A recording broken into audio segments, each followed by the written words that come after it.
Assalamu alaikum wa rahmatullahi wa barakatuh. This is Najwa Hussaini with Azadi News. Rohingya refugees' lawyers lobby for International Criminal Court to sit in Asia. Facebook says stepping up efforts to tackle Burmese hate speech. Two Australian lawyers acting on behalf of hundreds of Rohingya refugees are pushing to have the International Criminal Court (ICC) sit in Asia for the first time. The ICC is investigating allegations of genocide and crimes against humanity allegedly committed by the Burmese government and military officials in 2017. Hundreds of thousands of Rohingya, a stateless minority group, fled to neighboring Bangladesh during the unrest.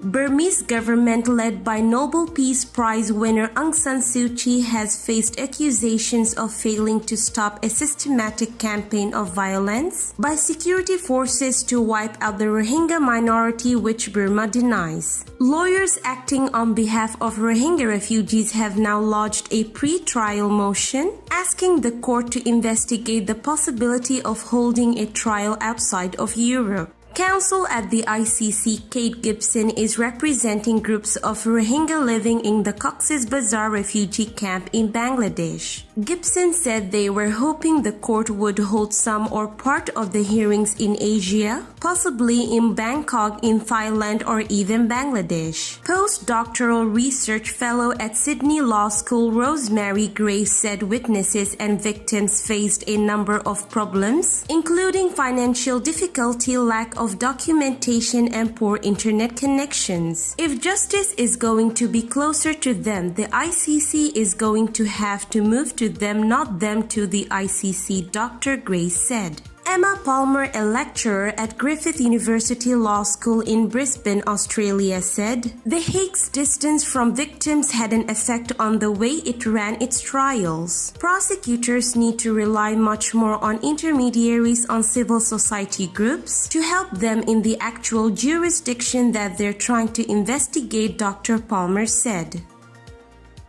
Facebook said on Tuesday that it was preparing for Burma's general election in November by improving the detection and removal of hate speech and content that incites violence and preventing the spread of misinformation. The company said in a blog that between now and November 22 it would remove verifiable misinformation and unverifiable rumors that are assessed as having the potential to suppress the vote or damage the integrity of the electoral process. For example, we would remove posts falsely claiming a candidate is a Bengali, not a Myanmar citizen, and thus ineligible, Facebook said. The platform has come under fire in Burma over hate speech directed against the mainly Rohingya over the past decade, including during the brutal military-led crackdown in 2017 that forced more than 1 million Rohingya to flee the country. Investigators from the United Nations said Facebook played a key role in spreading hate speech that fueled the violence. The company admitted 2 years ago that it had been too slow to address the problem. Facebook said it was working with 2 partners in Burma to verify the official Facebook pages of political parties. It now has 3 fact-checking partners in Burma: Boom AFP Fact Check and Fact Crescendo. It also said it introduced a new feature that limits the number of times a message can be forwarded to 5.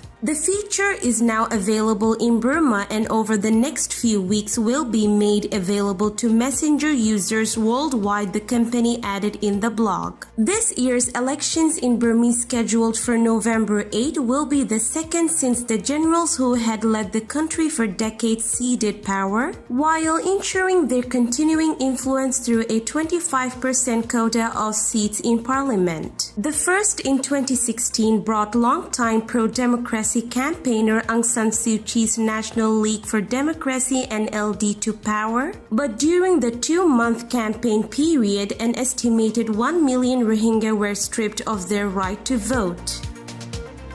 This is today's news. To get more updates about Rohingya, subscribe to our YouTube channel and hit the notification bell.